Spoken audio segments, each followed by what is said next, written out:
شیطان خود غوث پاک کے سامنے آیا، لیکن جو جواب ملا اس نے شیطان کو ہلا کر رکھ دیا۔ وسوسہ تو ایک طرف رہ گیا، اگر وہاں شیطان بھی آئے تو ٹک نہیں سکتا، تو بھاگ جاتا ہے، وہ تو بھاگ جاتا ہے، شیطان بھاگ جاتا ہے۔ حضرت سیدنا غوث اعظم رضی اللہ تعالیٰ عنہ کے پاس آیا تھا، شیطان حضور غوث پاک کے پاس آیا تھا، آتا ہے پر اللہ والوں کے پاس ٹکتا نہیں، آ جاتا ہے، ٹکتا نہیں۔ حضور غوث اعظم رضی اللہ تعالیٰ عنہ نے 40 سال اللہ کی عبادت کی، 40 سال۔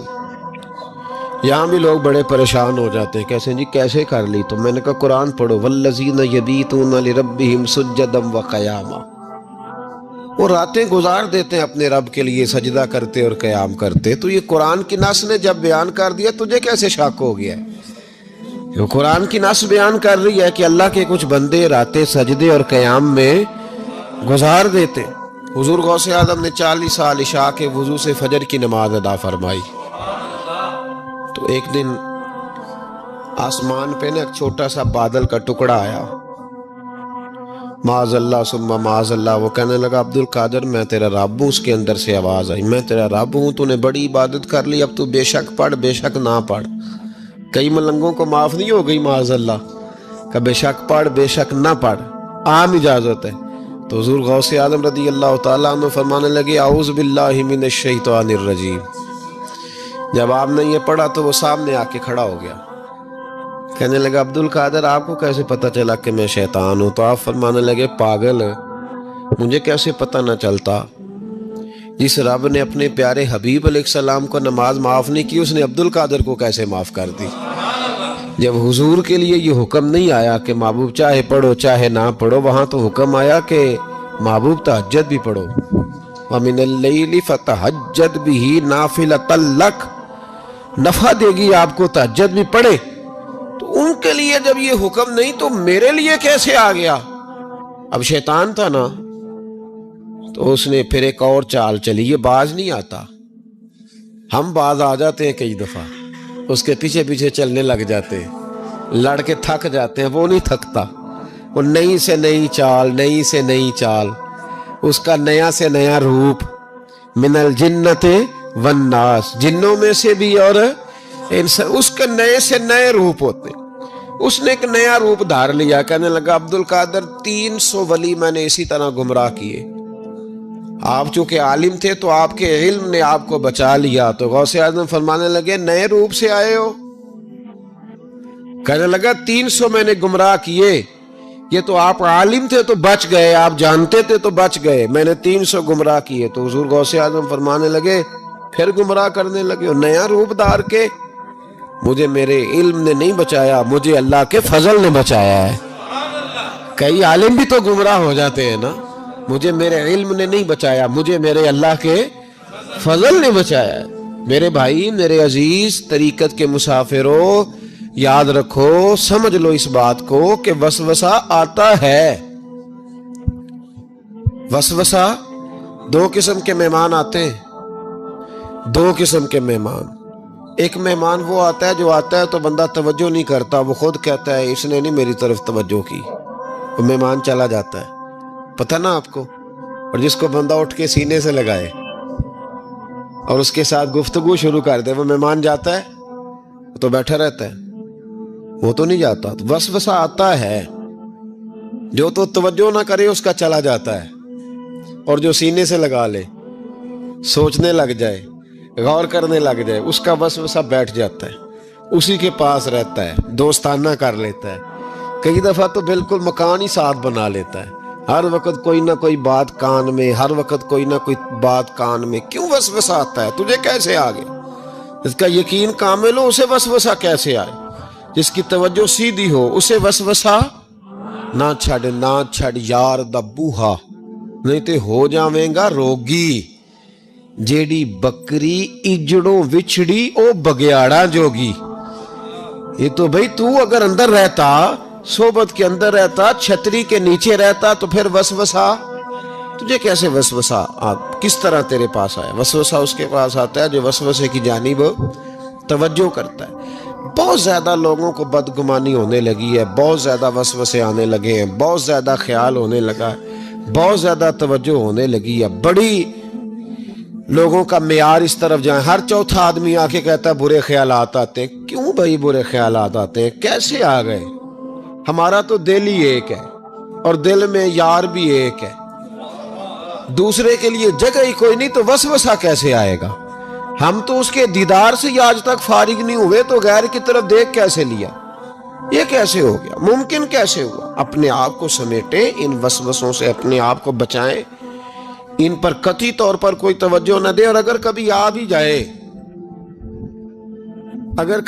بھی جائے تو میں نے کہا ہے کہ اس کو سینے سے لگانے کی ضرورت، اس کو جھٹک دیں، بات ختم ہو گئی۔ آ جاتا ہے وسوسہ، بڑوں کو آ جاتا ہے، وسوسے آیا کرتے ہیں، آیا ضرور کرتے ہیں، لیکن جو لوگ قابل ہوتے ہیں، جن کا ایمان مضبوط ہوتا ہے، جن کا تیقن مضبوط ہوتا ہے، ان لوگوں کے پاس وسوسے ہمیشہ رہتے نہیں۔ ایک اہم بات اصلاح کی جو سمجھنی بڑی ضروری ہے، آپ کے لیے بڑی ضروری ہے۔ آپ نے یہ غور کرنا ہے کہ وسوسہ آتا کہاں سے ہے۔ کوئی نہیں سمجھ آئی آپ کو میری بات کی؟ نہیں آئی ہوتی تو آپ بڑی دور پہنچ چکے ہوتے۔ سردی بڑی زیادہ تھی کمرے میں، تو کہیں سے ہوا آ رہی تھی ٹھنڈی، تو اب ٹھنڈ بڑی لگ رہی تھی تو بندے نے فوراً اٹھ کے بھلا کیا کرنا ہوتا ہے؟ نہیں وہ پتہ نہیں کتوں آ رہی، باری دی تے ابھی گل ہی ہے نا جی۔ اگر تو کھڑکی سے آ رہی ہے تو کس کو بند کریں گے، اور اگر دروازے سے آ رہی ہے تو جی، اور اگر چھوٹے بچے نے پنکھا چلا دیا تو جی، چل پنکھا رہا ہے بندہ سارا دن دروازہ بند کرتا رہے؟ سمجھنا ہے آپ نے بات کو، آپ نے اس دروازے کو بند کرنا ہے جہاں سے وسوسہ۔ حضور غوث پاک کو اللہ نے بڑا اعزاز دیا، بڑی کرامات دی۔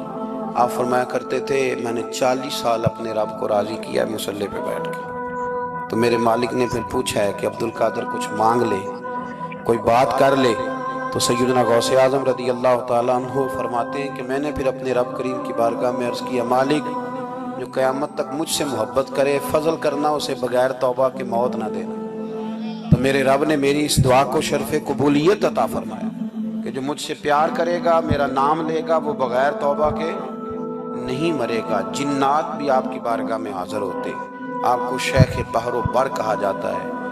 جب آپ نے منبر پر بیٹھ کر یہ اعلان فرمایا نا کہ میرا یہ قدم ہر ولی کی گردن پر ہے، تو خراسان کے جنگلوں میں معین الملت والدین عطائے رسول ہند الولی خواجہ معین الدین اجمیری موجود تھے، تو وہاں اعلان کرنے لگے، کہنے لگے غوث پاک صرف گردن پہ کیوں، آپ میری آنکھوں پہ بھی قدم رکھیں، میرے سر پہ بھی قدم رکھیں۔ اللہ نے ان اولیاء کو بڑا اعزاز دیا، انہیں اللہ نے بڑی شان دی۔ اپنی نسبت اللہ کے بندوں سے مضبوط رکھیں۔ ضروری نہیں کہ آپ کسی جگہ مرید ہی ہوں گے تو آپ کی نسبت مضبوط ہوگی، آپ خواجہ معین الدین سے پیار کریں، آپ حضرت بہاؤالحق نقشبند بخاری سے پیار کریں، داتا علی اجویری سے۔ قل اعوذ برب الناس مالک الناس الہ الناس من شر الوسواس الخناس الذی یوسوس فی صدور الناس من الجنۃ والناس۔ لوگوں نے ایسا وار چلایا کہ بس جی کچھ بھی نہیں جی، آپ چھوڑیں، آپ ڈائریکٹ کتاب و سنت کو پڑھیں، کوئی بھی نہیں جی، کوئی ولی نہیں، تو پھر وہ جو اتنی آیتیں وہ حدیثیں وہ سارا کچھ، اس کا مطلب ہے امت میں ولی ہوتے ہی نہیں۔ تو الا ان اولیاء اللہ لا خوف علیہم ولا هم یحزنون کا کیا معنی ہے؟ اس کا کیا مطلب؟ آپ نے تو ملیا میٹ کر دیا، سارا پوری مہم چلی، اللہ کے بندوں سے پیار کریں۔ اور میرے نبی پاک صلی اللہ علیہ وسلم نے فرمایا جو جس سے پیار کرے گا قیامت کے دن اسی کے ساتھ اٹھایا جائے گا۔ اور حضرت ابو ذر غفاری نے عرض کیا تھا یا رسول اللہ اگر وہ ان جیسے عمل نہ بھی کرے تو فرمایا اللہ بڑا کریم ہے، ایمان کی سلامتی سے جائے اللہ ان کے ساتھ ہی کھڑا فرما دے گا۔ سیدنا غوث اعظم کی کرامات اتنی متواتر کے ساتھ ہے کہ ملا علی قاری فرماتے اتنی تو کرامتیں سنی نہیں جتنی غوث پاک کو اللہ نے عطا فرمائی۔ رب کریم نے انہیں درجہ دیا، وقار دیا، ان کی دعاؤں کو قبولیت دی، اللہ نے انہیں اعزاز کے ساتھ نوازا، اللہ نے ان پر فضل فرمایا۔ ایک تاجر تھا تو ملک شام جاتا تھا اکثر تجارت کرنے کے لیے، مال کما کے لاتا، غریبوں کی بھی مدد کرتا، مدارس کی، مساجد کی، سب جگہ جہاں دین کی ضرورت ہوتی پہنچتا۔ ایک بغداد میں اور درویش بھی گزرے جن کا نام شیخ حماد ہے، وہ بھی بڑے درویش تھے. وہ تاجر شیخ حماد کے پاس گیا, کہنے لگا میرے لیے دعا کر دے, میں جا رہا ہوں سفر کے لیے. تو انہوں نے کہا میں صبح بتاؤں گا. استخارہ کیا, صبح کہنے لگے نہ جانا, تیرا مال بھی لٹ جائے گا اور تو قتل بھی ہو جائے گا. وہ بڑا پریشان ہوا, حضور غوث پاک کے پاس گیا, کہنے لگا حضور وہاں بھی میں نے کہلا بھیج دیا ہے, سامان میرا پڑا ہے, جاؤں گا نہیں, پیمنٹ نہیں کروں گا, ملے گا نہیں تو خسارہ ہو جائے گا, مہربانی فرمائے. غوث پاک نے مراقبہ کیا اور میں تو جا اللہ خیر کرے گا, تو جا اللہ خیر کرے گا. مرید کا عمل کے یقین, پیر کا عمل کے یقین. چلے آپ فیصلہ کر لیں تو میں آگے بڑھتا ہوں. حضرت غوث اعظم رضی اللہ تعالیٰ عنہ نے مرید سے کہا تو جا اور اللہ خیر کرے گا. وہ گیا, کہتے میں نے پیمنٹ کی, مال لیا, واپس آیا. گھوڑوں کا سفر تھا, رستے میں رات کو ایک جگہ سویا, خواب دیکھتا ہوں. خواب میں ڈاکو آ گئے, انہوں نے پہلے مال لوٹا, پھر مجھے قتل کیا, اور جب میرے گردن پہ انہوں نے خنجر چلائی, خواب دیکھ رہا ہوں تو میری فٹافٹ آنکھ کھل گئی, اور جب میری آنکھ کھلی تو میں اسی وقت ہی رخت سفر باندھا, سر پٹ گھوڑے دڑائے, کچھ رات کو کچھ دن کو, سویرے بغداد پہنچ گیا. کہتے خیال تھا کہ پہلے غوث پاک کے پاس جاؤں گا, لیکن پہلے شیخ حماد سے ملاقات ہو گئی. میرا چہرہ دیکھا, پریشان تو دیکھ کے مسکرائے, فرمانے لگے بھی تیرا پیر بڑا شاندار ہے, تیرا پیر بڑا شاندار ہے. وہ کام جو حقیقت میں ہونا تھا نا, حقیقت میں انہوں نے دعا کی ہے تو رب کریم نے اسے خواب بنا دیا ہے. ان کی دعا کی برکت سے اللہ نے اسے, اب میں بات مضبوط کرنا چاہتا ہوں تو میں ایک حدیث پاک بھی پڑھ دوں. لوگ کہیں گے جی مرنے والا بھی بچ جاتا ہے, عمر بھی بڑھ جاتی ہے. مشکات کی حدیث ہے, ترمذی میں بھی موجود ہے. نبی پاک صلی اللہ علیہ وسلم نے فرمایا ہے اگر تم چاہتے ہو رزق بھی بڑھ جائے, عمر بھی لمبی ہو جائے, تو اپنے رشتہ داروں سے اچھا سلوک کرو. اس کا مطلب ہے کہ عمر بڑھ جاتی ہے, موت کچھ وقت کے لیے ٹل بھی جاتی ہے. حضور غوث پاک رضی اللہ تعالیٰ عنہ نے نا نبی پاک صلی اللہ علیہ وسلم کی اتباع میں وقت گزارا ہے. کچھ بندے اللہ کے بڑے خاص ہوتے ہیں. حضور غوث پاک رضی اللہ تعالیٰ عنہ کو اللہ نے اعزاز عطا فرمایا, شان عطا فرمائی کہ غوث اعظم درمیان اولیاء جو محمد درمیان انبیاء. اس طرح نبیوں میں رسول کریم کا مقام ہے نا, اس طرح ولیوں میں غوث پاک جیلانی کا مقام ہے. حضور غوث پاک رضی اللہ تعالیٰ عنہ کو اللہ نے کئی اعزازات دیے. سب سے بڑی بات یہ کہ اللہ نے انہیں کرامات عطا کی. کرامت دین کا پورا ایک حصہ ہے. ہمارے یہاں نا لوگ کہتے ہیں اخلاق بیان کریں, جی وہ کہتے کیا تھے, کرامت کیا ہوتی؟ بھئی کرامت تو قرآن پاک میں بیان فرمائی. آصف بن برخیا جناب بلقیس کا, ملکہ بلقیس کا تخت لائے تھے. یہ اللہ نے کیوں آیت نازل کی قرآن پاک میں؟ وہ قصہ کہانی ہے کہ وہ جی تخت لائیں, یہ کیوں بیان کی, اور تخت آیا کس طرح آیا؟ انہوں نے کہا کہ آنکھ جھپکنے سے پہلے آ جائے گا. پھر آیا کہ نہیں آیا؟ ان سے پوچھا یہ کیسے آیا؟ کہنے لگے ھذا من فضل ربی. او سنگیو, صرف حضرت سلیمان علیہ السلام کا امتی تخت لا سکتا ہے, نبی پاک کا غلام نہیں لا سکتا. یار آپ نے کرامت کا انکار کر کے اپنے آپ کو کمزور کر لیا. اور نہیں جی نہیں, یہ کیسے ہو, کیا مطلب ہے اس کا؟ آپ سورہ نمل روز پڑھے اور جناب سلیمان علیہ السلام کے امتی کی شان بیان کرے کہ وہ آنکھ جھپکنے سے پہلے 80 گز اونچا, 80 گز چوڑا, 80 من وزنی تخت آنکھ جھپکنے سے پہلے لے آئے. کسی بندے کا ایمان خراب نہیں ہوتا. اور میرے غوث پاک جیلانی, یہ وہ بندے ہیں جن کے بارے میں نبی پاک نے فرمایا کہ میری امت کے علماء بنی اسرائیل کے نبیوں کی طرح ہیں, امتیوں کی طرح نہیں. کن کی طرح؟ نبیوں کی طرح, نبیوں کی طرح.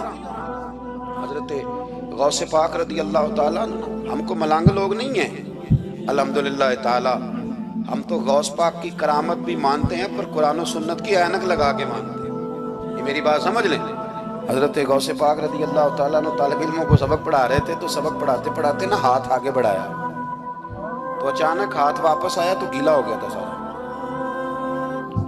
تو شاگرد بھی بڑے سیانے ہوتے ہیں, انہوں نے سبق چھوڑ دیا, استاد جی کے گیلے بازو کو دیکھنا شروع کیا. حضور یہ کیا ہے؟ تو غوث پاک بھی غوث پاک تھے. ہر بندے کا ہاضمہ اتنا اچھا نہیں ہوتا کہ اس کو ہر بات ہضم ہو جائے. کئیوں کو بدہضمی بھی بڑی سخت ہوتی ہے، کھٹے کھٹے ڈکار آتے ہیں بات سن کے، کانوں سے دھواں بھی نکلتے ہیں کئی دفعہ. تو انہوں نے پوچھ لیا فٹافٹ کہ حضور یہ کیا ہوا؟ تو غوث پاک کو پتا تھا کہ سب کا ہاضمہ ٹھیک ہے. میاں صاحب نے بھی کہا تھا خاصاں دی گل آگے نہیں مناسب کرنی.